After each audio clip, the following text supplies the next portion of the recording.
Halo semuanya, selamat datang lagi di sesi bedah materi kita. Hari ini kita bakal kupas tuntas sebuah tulisan yang super menarik dan jujur aja sangat menginspirasi dari Ibn Ghifari. Tulisan ini bawa kita ke sebuah titik temu yang keren banget antara tradisi, keyakinan spiritual, dan empati sosial yang benar-benar nyata di lapangan. Jadi kalau kalian pernah mikir gimana sih sebuah tindakan kecil itu bisa bawa dampak yang masif buat lingkungan sekitar, nah kalian ada di tempat yang pas. Yuk langsung aja kita mulai. Oke, kita mulai dari cerita ini ya. Semuanya berawal dari satu pertanyaan yang polos banget yang diucapin sama seorang anak kelas 5 SD pasca sholat Jumat. Dia nanya gini, "Bah, kenapa tidak ada Jumat berkah?" Pertanyaan sederhana dari bocah bernama A.A. Akil ini mungkin kedengarannya sepele, kayak cuma anak kecil yang lagi nyari makanan gratis saja. Tapi, kayak yang sering terjadi, kepolosan anak-anak tuh justru sering banget memicu renungan panjang buat kita yang dewasa. Coba deh dipikir, kenapa sih tradisi berbagi yang sering kita sebut Jumat Berkah ini bisa begitu melekat, dinanti-nanti, dan selalu dicari kehadirannya? Masuk ke bagian pertama, tradisi berbagi di hari Jumat. Kalian pasti nggak asing sama istilah Sayyidul Ayam atau rajanya hari kan? Nah, di dalam tradisi Islam, hari Jumat itu bukan sekedar penanda akhir hari kerja atau pembuka weekend gitu aja. Jumat ini punya kedudukan yang benar-benar istimewa. Kenapa kita perlu paham konsep ini? Karena pemahaman inilah yang bikin aktivitas sedekah itu naik level. Bukan cuma transaksi amal biasa, tapi jadi sebuah praktik spiritual yang dalam banget.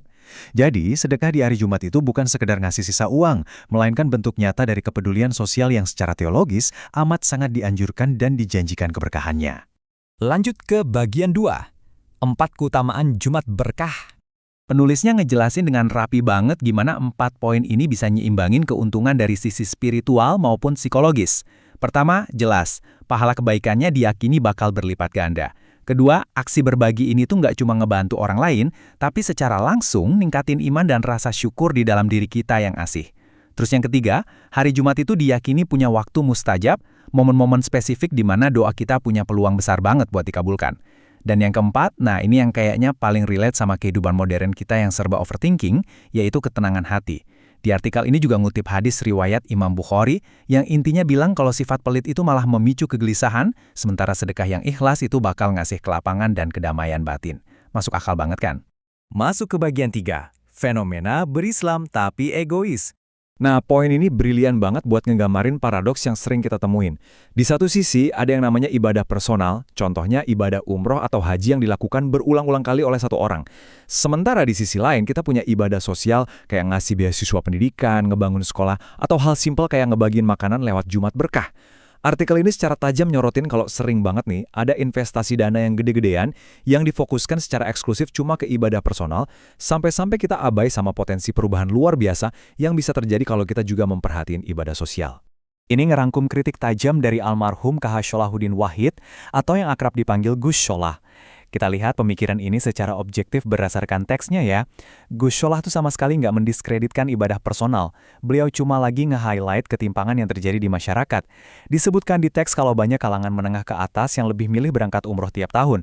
Padahal di sekeliling mereka itu masih banyak banget anak-anak yang putus sekolah karena nggak ada biaya.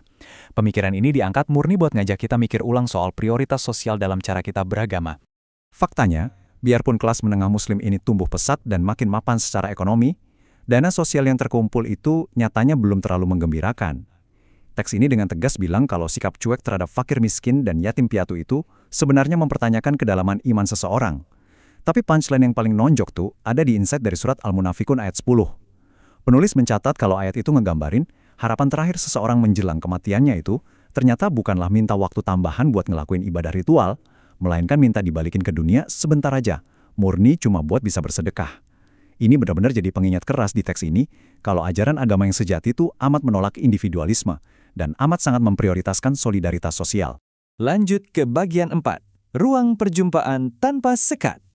Buat ngelihat wujud nyata solidaritas ini, kita diajak nengok ke halaman Masjid Iqomah di UIN Sunan Gunung Jati Bandung. Bayangin deh suasananya. Pas sholat Jumat kelar, pelataran masjid tuh nggak lantas sepi gitu aja. Justru di detik itulah denyut kebersamaan benar-benar terasa hidup. Mahasiswa, anak muda, orang tua, sampai anak-anak, semuanya ngantri di barisan yang sama. Di situ udah nggak ada lagi tuh yang namanya sekat status sosial. Nggak ada batas antara dosen sama mahasiswa, atau antara warga biasa sama kalangan elit. Semua berdiri sejajar, nunggu giliran sambil senyum, di mana kepedulian dan empati tumbuh subur tanpa perlu banyak diomongin. Kita masuk bagi yang 5, kebaikan sederhana berdampak besar. Nah, poin krusialnya ada di angka ini nih, 380. Di artikel ini dicatat kalau ada 380 porsi nasi kotak yang berhasil dibagikan cuma dalam satu hari Jumat aja di lokasi tersebut. Angka segini mungkin kalau dilihat pakai kacamata statistik nasional kerasa biasa aja ya. Tapi coba kita pikirin, buat 380 mahasiswa dan warga sekitar yang nerima nasi kotak siang itu, ini adalah bentuk kepedulian nyata yang dampaknya langsung berasa banget di hari itu juga. Pertanyaannya, gimana pencapaian ini bisa kejadian? Ternyata, ini adalah buah dari rutinitas sosial bulanan ibu-ibu pengurus Dharma Wanita Persatuan atau DWP di kampus itu.